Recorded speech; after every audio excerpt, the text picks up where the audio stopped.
Okay, y'all. Hi, welcome to the Monday night team huddle. And lately we've been doing money mindset. Thanks to Lauren to setting that up. Let me mute here. And as Lauren was wrapping up, I wanted to come to, brought me to, one second, I'm going to spotlight. It brought to my mind one of my dear friends from growing up. And I wanted to bring her on here. Sorry, I'm still trying to, maybe Amy, I'm going to make you a host and maybe you could admit. I can't multitask here right now. 1 second. Make co-host. Okay. Amy, will you admit people? Okay, perfect. So now I can actually talk and concentrate at the same time.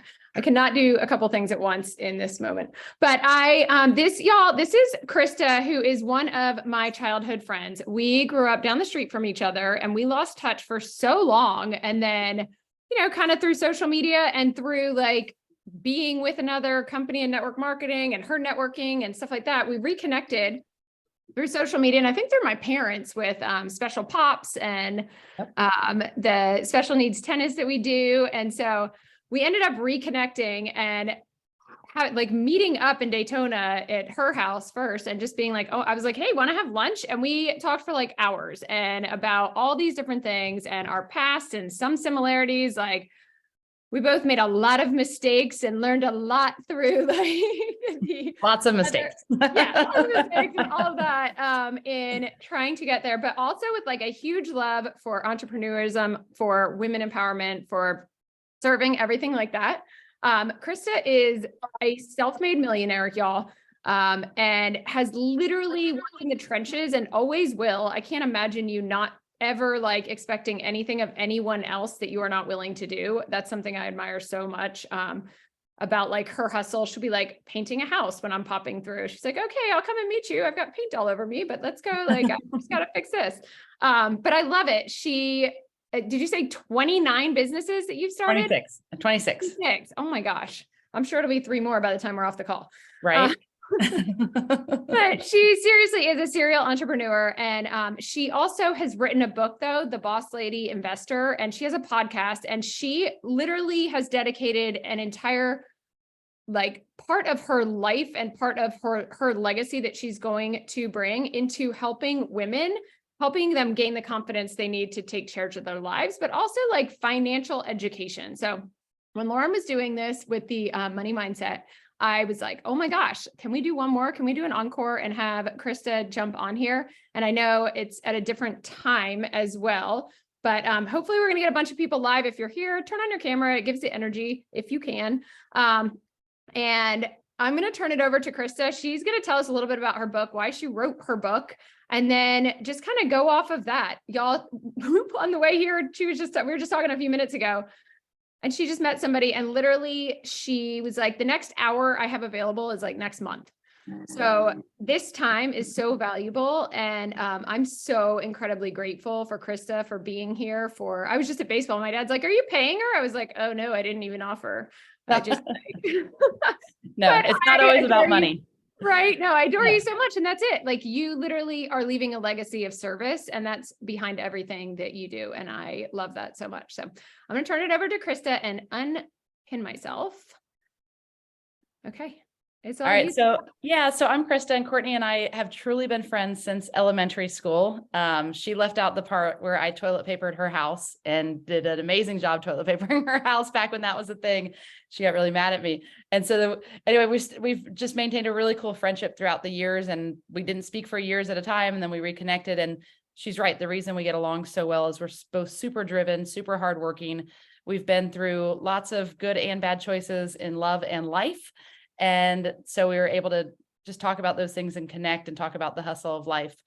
My background, I was the first in my family to graduate college. I always loved learning. I'm still an absolute lover of learning. I'm constantly trying to learn everything and anything I can get my hands on or ears on. And I've educated myself in everything I've ever wanted to learn about that I can find. So I graduated college with 2 degrees, economics and French. Economics, very useful. French, not so useful, but I really loved it. So I did it. and started working in the workforce and got a job in the stock market.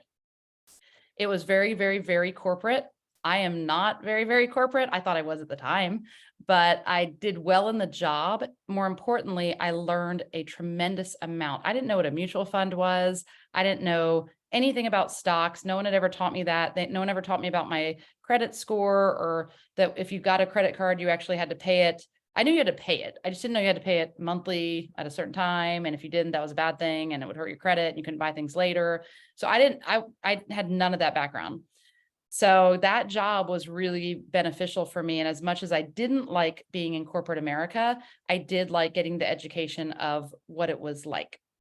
So eventually a couple things happened. Quite frankly, what happened is I was told about a family member that needed to be adopted.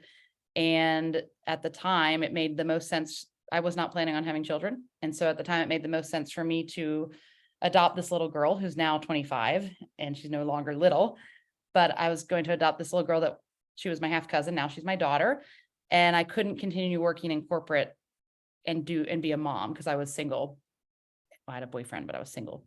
So I adopted her and had to figure it out. So I started these different businesses and really, really liked running my own businesses. They were not glamorous by any standard.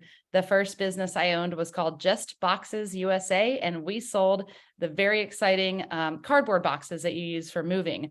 Really awesome business, and nothing really fun about that. We actually, I would send out postcard mailers, and it would have our list of box prices on it, which were significantly cheaper than U-Haul. And I had a cargo van that my dad gave me. And that was the only thing they ever really gave me. That's not true. That's not fair to say, but only thing substantial that they gave me as far as finances. And I would take this cargo van and I would deliver boxes. When I started doing that, I was still working in corporate America. So I was developing a website, or I had someone develop a website. I didn't know how to do that. And I'd send out these postcards. And then at night and on the weekends, I'm driving my cargo van around delivering moving boxes. Very, very glamorous. Through that, I found that people that were buying boxes were, in shocking news, moving. So I would hear all these horror stories about these different moving companies for them and how that all their stuff got broke and these guys didn't care about their stuff. So I started thinking, well, I mean, how hard can it be to have a moving company? I didn't know anything about boxes. I guess I could start a moving company. So I leased a truck, the 26-foot moving truck, and hired a couple of guys, and I was the fourth mover. So there were 3 guys moving, and if you hired 4, you got me. But I was really sensitive about people's belongings. And I understood when a woman said, I really care about this, please don't break it. So our moving company did really good. Through that, it just kind of spiraled and opportunities came my way. For example, my mom was a founder of a nonprofit, and all these people moving tended to have things that they wanted to get rid of to donate. So I started a company. There was Just Boxes, Just Movers. So then I started Just Stuff, which collected donations from the people moving of the things they didn't want to take. And then we take the stuff. I had started a thrift store, and I hired developmentally disabled adults, which is what Courtney was talking about, that I did Special Pops tennis with. And I hired disabled adults to work in the thrift store and sort the items. So I was giving back to the community and giving them jobs that they wouldn't have had, but that didn't pay them so much that they would lose their Social Security because they needed it. And they needed the medical benefits in particular. And so I had them running the thrift store with me. And I found that a lot of times when people go to donate, and please don't be guilty of this because it's not cool, but a lot of times people, when they'd go to donate, they would donate stuff that was not usable, like a broken VCR or just yuck stuff that no one was going to use, stained sheets and stuff. People don't want garbage donations, even if they're poor. They don't want garbage donations. So the obvious move was to start a company called Just Trash. And so all the Just companies were existing in Just Trash. I had never thought with French in economics or in any desire I ever had in the entire world that I would ever own a trash hauling company. But my trash hauling company ended up having multiple dump trucks, and I had an F-450. And 2 years into the business, we hauled $2 million in trash. So it was pretty awesome. And there's really low overhead on trash hauling. So I had Just Boxes, Just Movers, Just Trash, and Just Stuff. And Just Stuff was fully giving back to another organization. Like I said, my mom founded a nonprofit supporting developmentally disabled adults. You'll be shocked to know that that company was called it still is called Just People. So that was my first foray into entrepreneurship. All was going well, By the way, this was all in 2004, 2005. I fell in love, married my second husband, and it turned out that he fell in love with lots and lots of women, not just me. And so we ended in divorce. And when we ended in divorce, I was the breadwinner basically, because he was working for me. It really wasn't working. He wasn't doing much. He was like golfing a lot. But anyway, when we got divorced, we had to split the assets. And then if you're old enough to remember this, the market completely crashed, probably, hopefully, the biggest crash in most of our lifetimes. And the real estate industry just tanked. So people weren't moving. They didn't need moving boxes. They weren't donating stuff anymore. And they certainly weren't paying $400 for a truckload of trash to be hauled away. So my business very, very rapidly, I could see the writing on the wall. And on top of that, right before all this happened, just like everyone else, I had bought a no doc, no income stated loan for a nice house in a golf course community that proceeded to within 2 years lose half of its value. Long story short, I ended up bankrupt and foreclosed.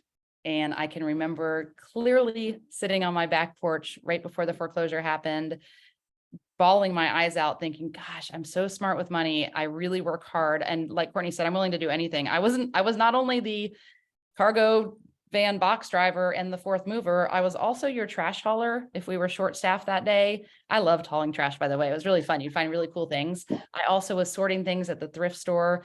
I'm very lucky in that I don't require a tremendous amount of sleep. So I am able to work more hours than I think you're supposed to, or sleep less hours than you're supposed to. And that's just always been how I was. But I'm willing to do any job that's needed to move my life forward. I also have never believed, for me, in a 5-day work week, I know that for some people that works fantastic. For me, my work has to be my lifestyle. I have to enjoy what I'm doing all day. And if I enjoy what I'm doing all day, that probably means it's going to flow over into what I enjoy and to what I do at night and on the weekends as well. So for me, it always worked that I was doing all these different things, but bankruptcy, foreclosure, I had to close my businesses. It was a really, really sad and terrible time. And my options at that point were to say, I'm a failure and my business has failed. And gosh, I must really be bad at running a business. I should never do this again. Or I could figure it out again. So I first went back to the stock market, which is where my first job had been, because I knew they'd pay me a salary and I knew I was decent at it. And I knew I understood investments. So I went back to the stock market while I figured out what the heck I was going to do. And then started my next business, which many of you may be familiar with the concept, maybe not my particular company, but the concept. So years ago, I started a company where women would go and drink and paint. I mean, men can go too. By the way, I love men as much as I love women. I'm just really a proponent of women taking control of their finances. So I've made that kind of my life's mission. But I started the paint and sip company called Masterpiece Mixers. I had never lifted a paintbrush except maybe in elementary school if they taught us painting then. I was in band in middle school and high school, so we didn't get to take art.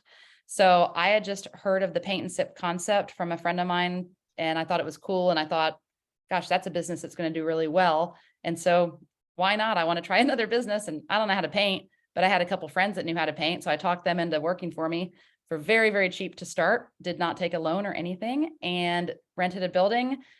It was the first classes, if you could see pictures of it, I had no clue what I was doing. I should have decorated the building because it's an art studio. I didn't decorate it. I did so many things wrong. It's not even funny. But I kept at it. What I've always done right is I've been willing to work harder than anyone else. If I don't know what I'm doing, it means I'm going to have to put forth more effort. So I went for the first 3 months of classes. Not only was I the assistant, I also would sit down and paint whatever they were painting. And then the day happened that I knew was going to happen, that I was terrified was going to happen. And it was my instructor called out.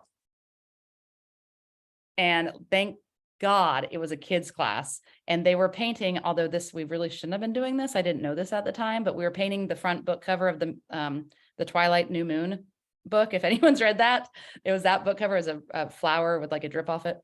Anyway, so I had to teach that kids class. So I taught it. And as it turned out, I was really, really good at teaching art. I wasn't great at art. I was just really good at teaching art. And so I started teaching a lot of the classes. Well, once I started teaching the classes and I had a lot of personality behind it, I was really excited. I was excited that people were coming to my business. I was excited that I knew that it was funny that I was teaching art. No one else knew that I really shouldn't have been an art teacher. So I kept going with it and eventually got a call that someone wanted to franchise my business. And long story short, franchised 20 units up the Eastern Seaboard.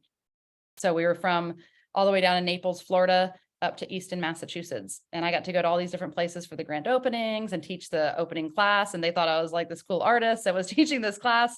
And then Tommy Hilfiger chose one of our paintings as the postage stamp for autism awareness. And so one year we got invited to unveil our painting at the United Nations building. On the same day, they lit up the Empire State Building in blue for autism. And they created a United States postage stamp with my painting. So it was crazy what happened, but it was just from taking that risk and saying, why not try it? Who cares? What if I'm terrible at painting? At least my friends could have taught the class, my friends that knew how to paint, but I don't believe in self-limiting beliefs. So I think if you want to do something, you can do it. I'm still trying. I'm 45 years old. I'm still trying to do a split. I don't think my legs actually are created to do that, but I can keep trying. I'll try to the day I die. I did gymnastics when I was 8 and I quit because I couldn't do a split. And now I'm like, I will get that split. Right. So anyway, once the art studio concept had kind of grown and I was ready to move on to the next thing, I had started investing. At that point, we were making decent money. I got married again. By the way, I got married again for the third time. So my first husband, I married right out of college, and he was a gambler, and he sadly was into scratch off lottery tickets. Not even like cool gambling that would be like a neat story to tell you. He would buy like hundreds and hundreds of dollars of scratch off lottery tickets, and I would find them under my couch and stuff. It was bad. So we divorced. Met my second husband, the golfer, not worker. He was pretty verbally and emotionally difficult. And also, like I said, he liked a lot of women, not just me. So that wasn't going to work for me either. So when we divorced, I was like, all right, I can run a business. I can work. I may not be good at love. I may not be lovable, but I can work, and I like to do fun things. I like to travel. So I'll just keep working my ass off. So I did. I also became good at playing poker. And so I became quite the card shark during this time. And during a poker tournament that I was hosting, actually, I met my now husband, and he came and I took him out with a full house that night. My sister was also playing. She's pretty good too. She took out half his money. I took the rest of his money, and I've been taking his money ever since, as I love to tell him. So I met Colin, who's my now husband. We've been together 15 years and we're still madly crazy in love. We actually live in different states. We have not always lived in different states. He had an opportunity come up that we knew about 5 years ago, and we talked about it. And it's just an opportunity that we couldn't resist. And I'll tell you guys about it in just a few minutes. But we made the choice that we both love our lives. We both love each other. And so we're just going to do what we do and live our life to the best of our ability. And so I travel there usually 1 week every other month, and he comes home either 1 week a month or 1 week every other month, depending on how crazy busy we are. So then we have houses in Montana, West Virginia, Georgia, and Florida. So sometimes we meet there. Sometimes we meet in Mexico. It's really fun. So at this point, we had made enough money where we could afford to buy a vacation home. And I would tell my friends, I'm buying a beach house. I'm buying a beach house. Well, my beach house was built my first beach house was built in 1954. It had panel walls. It did have an in-ground pool, and it had really dark green wallpaper, and every room, the flooring didn't match. But it was a house near the beach. It was in Florida. It was 6.5 hours from my home. I could drive to it, and I could rent it out when I wasn't there. So we bought the first beach house, and we bought it in 2014, started renting it out pretty immediately. Me and my artist friends came down and redecorated it. I made a girls' weekend out of it, pulled down all the ugly wallpaper and stuff. And I bought it for $194,000. I bought it. And that first year we rented it out for $108,000 in revenue. So being that I had an investment background, I knew that was a really good return. Side note, my mortgage we put $50,000 down. Our mortgage rate was really low, still is, we still own the house. And so our mortgage was $715 a month. I don't escrow taxes and insurance. If you happen to know what that is, it means I don't put everything in my mortgage. I don't like to pay interest on taxes and insurance. So we paid $715 a month in the mortgage, plus we had about $4,000 in taxes a year and about $3,000 in insurance. But I did $108,000. So very quickly I said, whew, that's a good business to be in.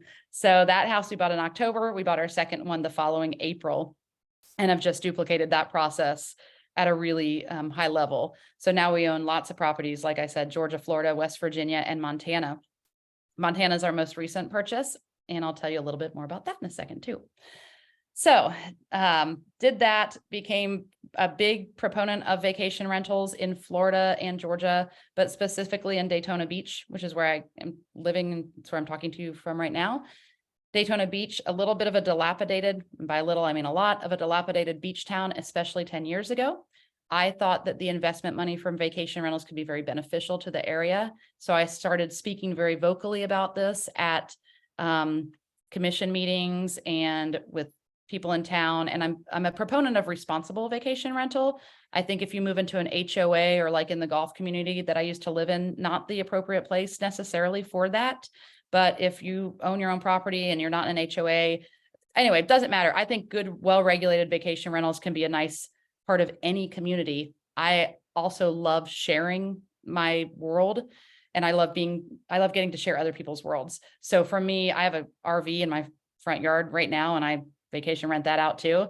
And I don't have to, it's just fun. I like to see the people that come in. We had a mom and her 3-year-old son that stayed the last week. They were lovely, and they got to come and hang out on the dock and watch the sunset. And she got to hang out with her son and feel safe in this environment.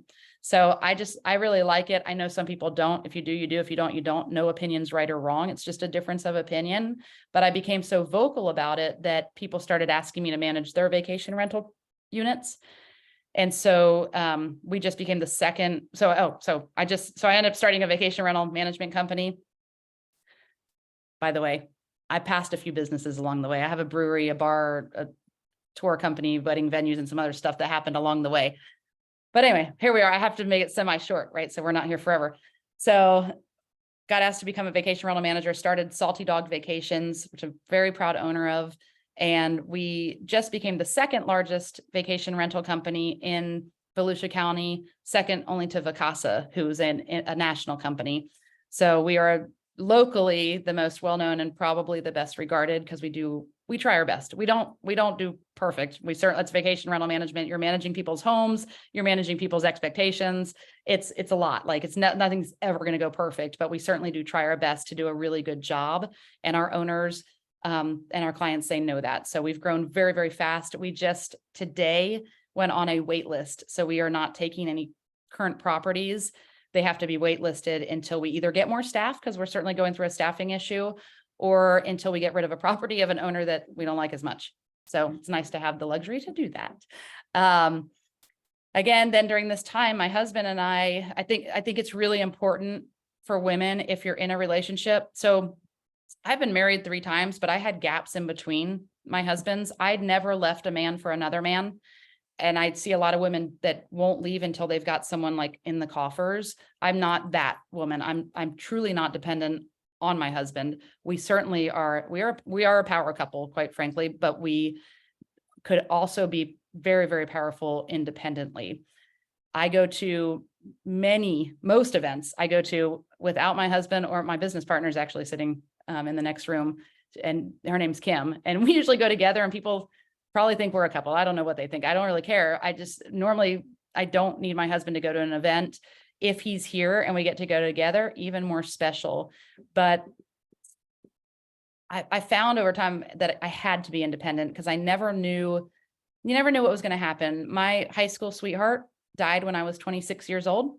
We still, after high school and college, we broke up, but we remained very, very good friends.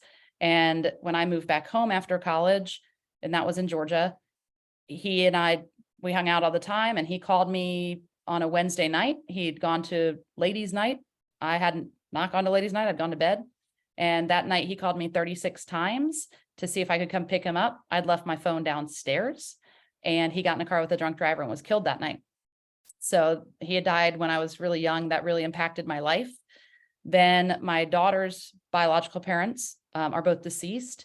And then I've been divorced twice. So I knew that I had to be financially, emotionally, and just all around independent, because you don't know what's around the next corner. So that led to me writing my book called The Boss Lady Investor. And the subtitle is, you don't need a something to understand money. I'm not going to say it on the podcast because it might offend some of you, but you don't need a male part to understand money. So the reason I wrote that title is because I do a lot of things that are traditionally associated with men. I was a tomboy. I'm still a tomboy, probably, I guess. Driving dump trucks, driving like I have a fleet of vehicles at this point in time, quite honestly. And every vehicle I have a Harley 883. I have 2 pickup trucks. One's an F4 250. I have a lifted Jeep with 37-inch tires, all things that boys typically drive. Most of my businesses, in the beginning, especially, were male dominated, stock market, even trucking, all of that. And so my whole life, they've said things like, my F250, I drive it. That's the car I drive mostly. And when I get out of it, it's a really big truck, and I get out of it and people will say to me, that's a big truck for a little lady to be driving. And I always respond with, well, as it turns out, you use your hands to drive that, not your other body parts. So girl or guy, you can still drive the truck.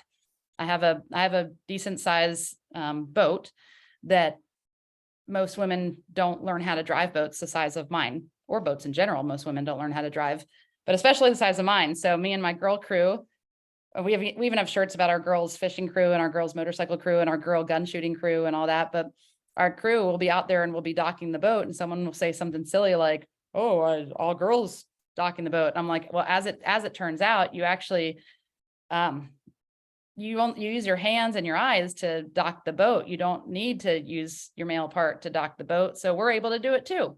So that's kind of where the title of the book came from, is not everyone. When I was in the stock market, the general assumption was that the guys were the stockbrokers, or when I would talk to my girlfriends about money, a lot of them either weren't interested in learning about money or would say, my husband takes care of that. And then my friend LaDonna, she didn't even know they had a mortgage or how they were paying for their children's college or anything. And then her husband had a massive heart attack and died. So all these things happened in my life that it was like, gosh, I just want girls to understand that just because you're not a guy doesn't mean you can't do things that are traditionally guys things. And that includes loving, understanding, and being proud to earn, to have, and to use money. You can use money to do so many positive things. We just sponsored a chalk event, a street art event this past weekend. There's no financial gain for me in sponsoring the event. I was a title sponsor of it. It was awesome. And it cost money for me to put that event on. And it was beautiful. It brought people to our community. It made our streets more beautiful. There are so many good things that came from it. I'm able to employ lots of people, and I can employ people sometimes longer than the company probably should employ them, because I'm really good at saving money and I'm good at banking money. I, to this day, have, besides the trucks and the trucking company, so outside of those, I've never taken a loan for any of my, wait, hold on, let me restate that. Besides the trucks and besides mortgages on houses, I've never taken an actual loan for my businesses. So that's from understanding money. I'm also able to take the money I earn and leverage it to buy other businesses, to buy other properties. And so even on the rental properties and stuff that I own, I'll take a rental property and use leverage to buy the next rental property and duplicate my portfolio. So what that means, I'll break that down very, very quickly for you, is on that first property that I told you about, the Bel Air property. Once we were able to have some equity in that property, I could, and I still pull the equity out of that property. So let's say I take a $50,000 loan from that property. And I just told you I don't take loans unless it's on property. So take a $50,000 loan, put it on another property that then generates more income. So now I've got income generating property, took a loan, but now that loan is generating more property than I had, more money than I had before. And you duplicate the process, paying off loans as you go. It's not complicated. It sounds a little complicated if you've never done it, but it's very, very, very simple. Nobody in my family has a real estate investment background. I did not. I learned everything I know about real estate. That's right, Burr baby, who is ever saying that. I think you're probably listening to Bigger Pockets, and you should. It's a fantastic podcast. And I listened to Bigger Pockets. I read every single book on real estate that you could possibly find. And when I say read, I mean, listen to my car most likely. And I learned as much as I could. And then I went and did the work. Courtney's right. I really hope I never have to paint a house again, but I still seem to have to. I just did it in Montana. So I go and I do the work if I have to. Sometimes I do it because it's faster for me to just do it and get it done than to wait, which is what happened in Montana. And so but I learn a lot. So I can, when me and my girlfriends go on a trip, if the toilet breaks, I'm the one that fixes it. There's a lot of things I know how to do that I actually have a tool bag in my car at all times because I've learned so many things that I can just fix it rather than paying $300 for a plumber to come out. And again, that's kind of a boy thing to do, but as it turns out, girls can fix a toilet just as easy as guys can. So sometimes I think maybe I get invited on trips just because my girlfriends know that I can do all those things. But it's true, I can. And so we have a lot of property here in Florida, and we wanted to do something different. And Montana, I don't know if any of you guys watch Yellowstone, but we watch Yellowstone and we really like it. Montana looked really cool and fun, and lots of animals out there that we don't get to see here. So I was like, let's do it. Let's go buy something in Montana. So we used self-directed IRA funds because the cash on cash return in Montana is not as strong as in Florida. So I didn't want to do any kind of mortgaging or anything. It didn't make sense. So we used IRA funds and bought a beautiful ranch in Montana. It's got 1,000 feet on the Clarks Fork River, which you can fly fish on. For those of you that are closer to my age, that's where the movie A River Runs Through It was filmed. And Brad Pitt, when he was super hot, he still is. And it's got a barn on it, which of course we're going to have weddings. We already got our request for our first wedding out there. I fly out there on Friday for 10 days. We have elk on the property. We have 2 yaks, deer, grizzly bears, hopefully not too many grizzly bears. We have a family of beavers that live in the river, and we make a lot of jokes with that. So it's a really fun property. There's 6 pastures and it's cool. We're going to put glamping tents, like Indian tents, in the different pastures because there's water and power to them. We're going to do women's retreats out on the property.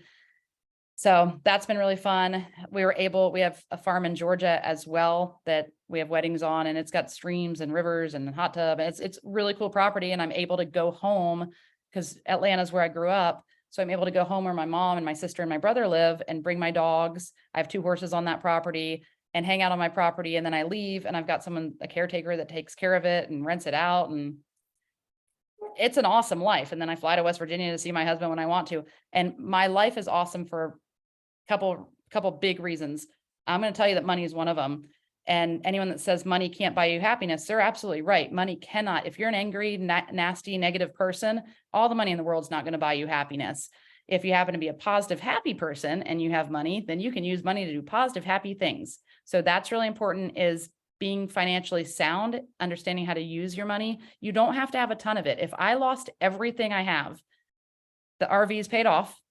I just get in the RV and I'd find a way to survive that way, and I'd still be happy, because you can find happiness in anything if you want to. You can also find negative in anything if you want to. So be careful what you're looking for. And so that's an important thing. Second is my love life.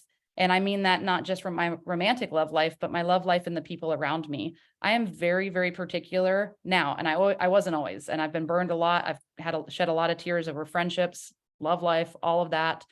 But I'm very particular about who I'll be friends with. I will only surround myself now, and this one took me a while, but I'll only surround myself now with people that bring something to the table. I know I bring something to the table, so I want them to bring something to the table too. And that's not because I want to use them. It's because then we lift each other up. So if you're my friend, you do something cool. Most of my friends, well, all of my friends are various walks of life. I have some friends that, I have a friend staying at one of my vacation rentals right down the street right now that she probably makes 35, 40,000 a year, always has. She doesn't have a ton of money. She's an awesome, awesome person. I have another friend that sends me pictures from her G6 when she's flying around to wherever she goes. Her ranches are very large. So it's all walks of life, but You have to be nice. You have to be true. You have to be kind, and you have to bring something cool to the table. So I'm sensitive about who I hang out with and who I spend my time with. I don't give my time up very freely. And again, that one was a hard one for me to learn. And then the last thing was just knowing me. I'm me. I have tried to be some other people. And listen, if you're in a sorority or joined a sorority, I did too. It just wasn't for me. It was for my sister. My sister loved it, thrived in it, wonderful. Back then, when I was doing certain things, I was trying to be someone that I wasn't. Just be you. I'm a tomboy. I do things weird. I do crazy things. I ride a motorcycle that most people would not like. A lot of women would think it's weird that I do that. I don't mind to go four-wheeling. I can also do yoga. I can also be at a women's retreat and be the girliest girl there is there. I'm just me. I'm a jack of all trades. I'm a master of none. And that's who I am. And I started to become unapologetically me. And that doesn't mean I'm mean about it or rude about it. It's just, if you don't like me, I'm not going to try to force you to. Some people do. I'm not everyone's cup of tea, but if you like me and I like you, cool. So, and then the very last thing is the most important thing. And this is a hard one, but once you get past it, it's really, really, really easy. Accept, and not only accept, but look forward to and embrace failure. So I do some public speaking and I usually talk about this topic, and that is embracing failure. I love, strangely, failing. And I love failing for a couple of reasons. The main ones being, every time I fail, I know I challenged myself. I know I did something that was outside of my comfort zone that made me stronger than who I was a few minutes before that. The reason I public speak is because I was terrified of public speaking as a child. And so I put myself out there again and again and again to public speak because I didn't like having that fear. I was also afraid of flying, and I fly all over the world. I'm going to Africa in August. I'm going to Montana on Friday. I can't tell you how many trips I have planned this year. And I'm do that because, one, I want to see the world. I love the world, but also I'm not going to let a fear stop me. So in my businesses, like I said, I've been bankrupt. I've been foreclosed on. Failure is going to happen. I make mistakes every single day. I about had a nervous breakdown today at 4:00. I just had to walk out and take a breather because there was some stuff going wrong, and that's okay. Failure is going to happen. I'm going to get up tomorrow and I'm going to go kick ass. So just embrace failure. You're going to call people. You're going to try to talk people into buying things or doing things with you, and they're going to turn you down. I get turned down all the time. In some rooms, I'm the most successful woman in that room. And in other rooms, I'm the least. So it doesn't matter. Just be you. And if you fail, you fail. Like, so what? What happens if you fail? Like, I lost my house. I lost all the money I had at that time in my life. And here I am now, wealthier than I've ever been and happier than I've ever been. And it's legitimate happy. It's not Instagram happy. I actually don't even know I think I have an Instagram, but I don't really use it, but it's for real happy. So just don't be afraid to fail. Be afraid to not try. That's scarier to me. So that's what I have to say. And I'm going to take a sip of my wine now. And if anyone has any questions, ask me. Oh my gosh, Krista, that was so good. That was so good. And the comments, I don't know if you're seeing the comments as they come up, but people are like, I love that. I needed to hear this message so much. Just so inspiring and so good, which I swear every time you talk or every time I've been with you, it is that, like, it's just a different story. I didn't know about the postage stamp. That's so cool. Yeah, that one was really cool. And the worst part was they actually called to tell us they were going to be doing that. And I didn't even add this part. They also asked us to ring the bell, opening bell in the stock market that day. And so dream of mine, right? Absolute dream, because I'd worked in the stock market. And the days that they wanted to do it, I had booked a trip for my daughter. I was taking my daughter and two of her friends to the Grand Canyon for spring break. And we rented a convertible and all this stuff. And so I had to send someone else to do it because I didn't want to cancel on my daughter. So if I would have known, she was 13 at the time, if I would have known the next 5 years what they were going to bring, I would have canceled on her and gone and rang the stock market bell. But You probably went that way because you didn't, because you showed up for her when she needed you most. That's true. That's true. So, oh my gosh, that's amazing. No, this whole training, I mean, that was so amazing. And I think that it definitely paints a picture as to like why it is so important to be financially sound and like educated and know what's out there and not depend on someone else, any one other person, no matter what, man, woman, no matter what, just like, and to know that you can rebuild like anything, because y'all, honestly, like, I know almost no one that has not been like a roller coaster of life. And if it's not a roller coaster, in my opinion, you're not living enough. Like, you're not out there enough.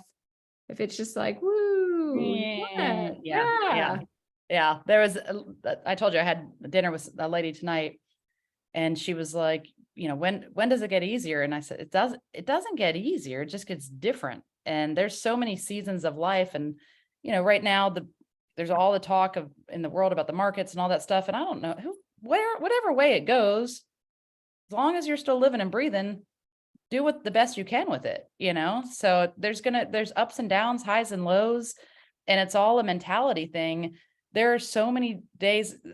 Kim said today, she said, do you know what, this is a conversation we just had. She said, you know what I did today? And she told me something really cool, something we've been trying to figure out for a long time. She figured it out today. And she said, figured that out. And I said, you know what I did today that was awesome? And she said, what? And I said, I didn't kill anyone today. And by the way, I've never killed anyone. So, but because there are so many frustrations today, that was my joke. I'm very sarcastic for anyone. Please don't get offended by me. I'm very sarcastic, but, life is life. Life is tough, and you're gonna get knocked down all the time. And when you get knocked down, the winner in the boxing ring is the one that gets back up. And that's life. It's a very simple formula. So just when you get knocked down, get back up. And I certainly have moments. My first divorce, I sat on I had a stoop in my front house. My very first house that I bought, it had 2 steps. And I sat wrapped up in a blanket for 10 days, just drinking beer. Did nothing else. I couldn't believe that I was getting divorced. I couldn't believe that, I just couldn't believe it. I couldn't believe it. And I couldn't believe that he'd scratch off lottery tickets. Come on, couldn't be cooler than that. So it was terrible.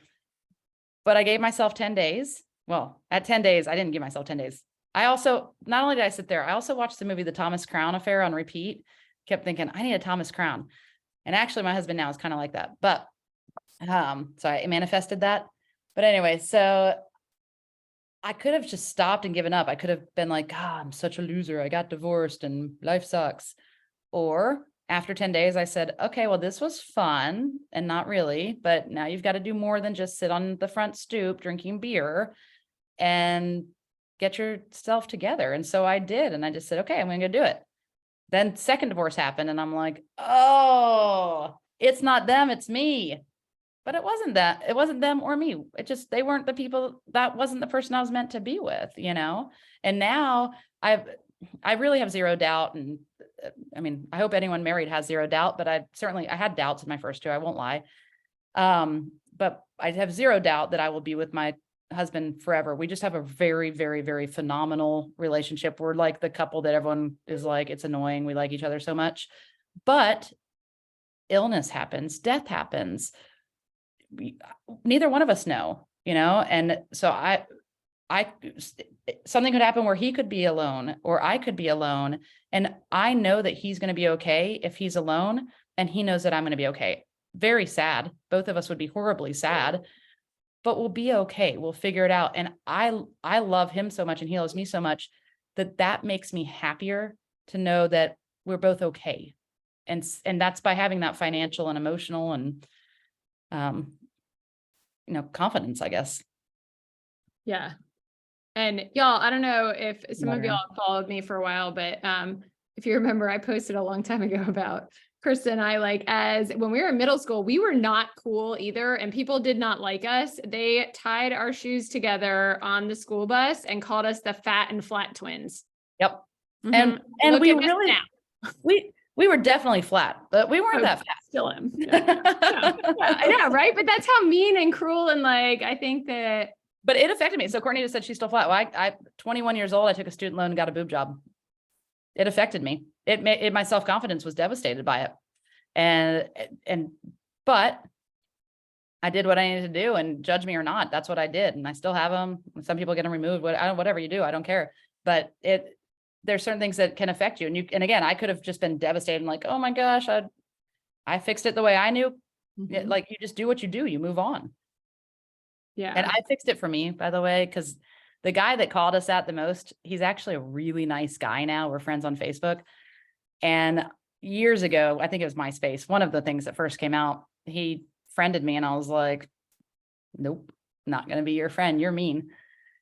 And another mutual friend of ours, he was like, Greg wants to know why you won't be his friend. And I said, because he's mean. He used to tie my shoelaces to the bus and call me fat and flat twins. They pulled our bra out of our book bag one day and were like throwing it around the bus. I don't know if you remember all that. It was terrible. I don't It was like remember a any of training it, bra, but you know? remembered it. So he sent me a long message and said, I'm really, really sorry. I was a teenage boy and insecure. Like, and he's a really nice guy now, but Yeah. everything shapes you.